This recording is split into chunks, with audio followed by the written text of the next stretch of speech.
তাহলে ভগবান কি তার প্রতি খুশি হয়? জোরে বলুন না না না।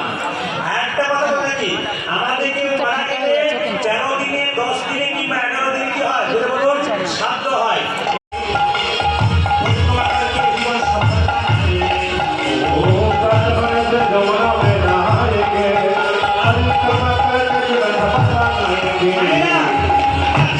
সকালবেলায় ঘুম থেকে উঠে বৃন্দাবনে গেলে দেখবেন সব মেয়েরা, সব ছেলেরা যমুনার দিকে দৌড়াচ্ছে। প্রশ্ন করবে কেন? যমুনাতে স্নান করবার জন্য। শাস্ত্র বলছে সূর্য ওঠার আগে কেউ যদি স্নান করতে পারে তার শরীরে অনেক রোগ দূর হয়, মনের পবিত্রতা জন্ম নেয়। বড় বড় ডাক্তারবাবুরা, বড় বড় ব্যবসায়ীরা, বিখ্যাত বিখ্যাত ব্যবসায়ীরা দেখবেন, মারোয়ারিরা জীবনে কোনদিন স্নান না